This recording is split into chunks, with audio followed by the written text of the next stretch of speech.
पांडे हैं, उन्होंने जो घड़ी पहनी हुई थी ना, उसका बड़ी चर्चा हो गया। मैं तो कह रही हूँ जितने की हार्दिक पांड्या ने पहनी हुई ना ये घड़ी, ये थोड़ा सा जो पैसा है ये बेच बाच के पाकिस्तान को दे दें, कोई कर्जे वर्जे उतर जाए। भारतीय मीडिया के मुताबिक महंगी घड़ियों के शौकीन पांड्या ने पाकिस्तान के खिलाफ खेले गए मैच में स्विस कंपनी रिचर्ड मिल की महंगी घड़ी पहन रखी थी। तो ये तो हिंदुस्तान और पाकिस्तान के बीच मैच में एक इंडियन क्रिकेटर ही ये वाली घड़ी, इतनी महंगी घड़ी पहन सकता है। एक स्टेटमेंट देखा एबी डिविलियर्स का, वो बहुत ही फेयर शख्सियत है, बहुत दुनिया में माने जाते हैं। अच्छा, उन्होंने एक बात बहुत अच्छी कही, उन्होंने कहा कि अगर ये पाकिस्तान और इंडिया की राइवलरी इंटरनेशनल क्रिकेट काउंसिल में ना हो, जिसने पाकिस्तान को इस लेवल पे पोर्ट्रे किया हुआ है, वरना पाकिस्तान वाकई में बांग्लादेश और जिम्बाब्वे के बराबर की थी। होम ग्राउंड का भी मतलब इनको एडवांटेज जो हासिल था, जो आपको याद होगा भारत में जब इवेंट्स होते हैं तो भारत तो होम ग्राउंड की वजह से भी आधा मैच जीत जाता है, इतना प्रेशर होता है दूसरी टीम के ऊपर।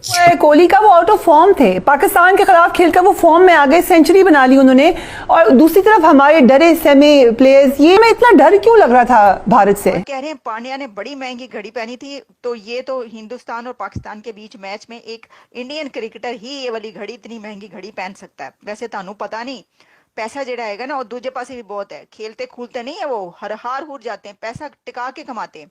अच्छा, लेकिन मैं आपको बताऊं इतना तो नहीं होगा जी। वो ये कह रहे हैं कि हार्दिक पांड्या की पहनी, हिंदुस्तान टाइम्स के मुताबिक हार्दिक पांड्या की जो पहनी हुई घड़ी थी वो बड़ी ही एक यूनिक घड़ी कही जाती है इसको, और इसमें इसके सिर्फ 50 सेट्स बनाए जाते हैं। जो घड़ी है 50 सेट इनके बने हैं इन घड़ियों के, और ये घड़ी कहा जाता है कि बहुत ड्यूरेबल है, बहुत ब्यूटीफुल है।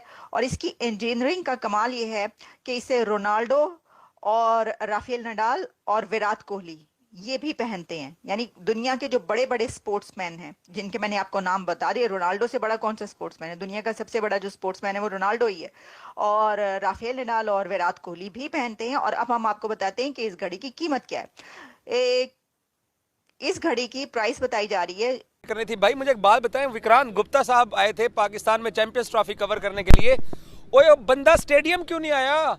क्या मसला है? वो कौन सी चैंपियंस ट्रॉफी कवर करने आया था? अम्ब लेना आया सी, शक्करकंदी खान आया सी, या गंडेरियां खान आया सी, या बादशाही मस्जिद जाना आया सी, या अहमद शहजाद ते मोहम्मद आमिर दा इंटरव्यू करके बाबर आजम नु गालां कढण आया सी? वो की करन आया सी इत्थे बंदा? देखिए बाखरी साहब, मुझे जो है ना वो अब इस चीज़ पे सख्त गुस्सा चढ़ता है कि जब हम लोगों को वीज़ा नहीं दिया गया था तो कहा गया था इंडियन एम्बेसी की तरफ से, न्यू दिल्ली की तरफ से, एक मिनट सुने नहीं डिप्लोमेटिक नहीं सुनना, मैं तुम गल सुनना यार, हुण पूरी गल सुन, अगो टोकी ना मैं तुम दस यार, एक मिनट मैनू जिन्ना गुस्सा चढ़े ना मैं तेनू भान सबर कर, एक मिनट सबर कर। जब न्यू दिल्ली से आया था ना, उस वक्त इन्होंने हमें कहा जी ट्विटर डिलीट करो एंटी इंडिया। मैं नहीं करती, मैं नहीं करता बिल्कुल भी ट्वीट डिलीट। तुसी नहीं देना 2026 च 28 च 29 च ना देना, नहीं करनी ट्वीट डिलीट। जी स्टेडियम हाँ, दूसरा हमने अच्छा जेस्चर देना है, हमने पॉजिटिव इमेज बिल्ड करनी है, हमने एक दिखाना है कि हमारे जो इंतजामात हैं वो बड़े जबरदस्त हैं, इसलिए हमने उनको वीजा जारी किया है। बाखरी यार हमारा मेहमान था वो। चैंपियंस ट्रॉफी उसने बोला इंटरव्यू देते हुए मुनाल पे खड़े होके कि इंडियन क्रिकेट टीम की 5 दिन की छुट्टी थी, तो मैं आज तक और स्पोर्ट्स तक के पैसों के ऊपर दुबई में अय्याशी कर सकता था, मैं चैंपियंस ट्रॉफी कवर करने आया हूँ।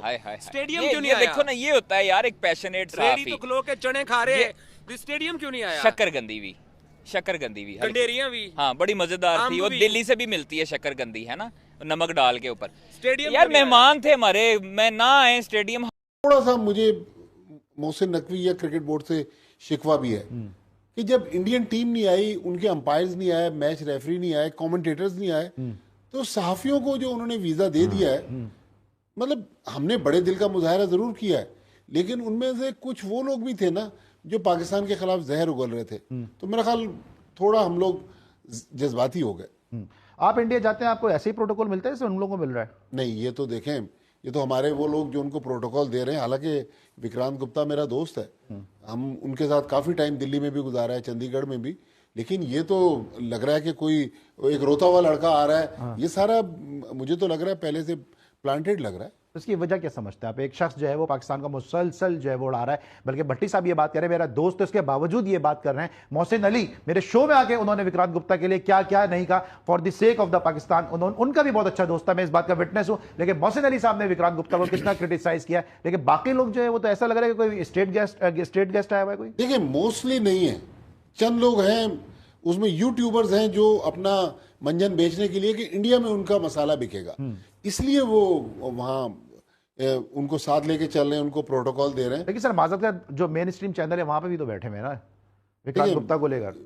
अब उन्होंने जो भी फैसला किया है, लेकिन मेरे ख्याल में हमें तो ऐसी पजीराई वहां नहीं मिलती। ठीक है, लेकिन और आप इंडिया को इतना क्रिटिसाइज भी नहीं करते हैं इस तरह? नहीं, मैं मतलब हमारे साथ वहां हालात बुरे नहीं है, लेकिन इस तरह टीवी चैनल्स में जाना और मेन स्ट्रीम चैनल्स में बैठना। सर तौसीफ भाई, आप समझते हैं कि एक शख्स जो पाकिस्तान को, क्योंकि विक्रांत गुप्ता की मैं बात नहीं कर रहा पर्टिकुलर, उस माइंडसेट की बात कर रहा हूं कि अगर आप इतना क्रिटिसाइज कर रहे हैं, अभी जाकिर नाइक के आने पे विक्रांत गुप्ता ने क्या क्या बातें की हैं पाकिस्तान के हवाले से, और इतना फिर आप उसको इतना प्रोटोकॉल दे रहे हैं। यार देखिए, हम लोग हैं जो मेहमान नवाज आदमी, समझ रहे हैं आप बात में, और उस लेवल के उसमें हम वो नहीं करना चाह रहे। ठीक है, हमारी तरफ से भी उनके ऊपर फायरिंग तो होती है, ऐसा नहीं है, लेकिन चूंकि जाहिर है सबको पता है कि वो कैसा मुल्क है और क्या है सारा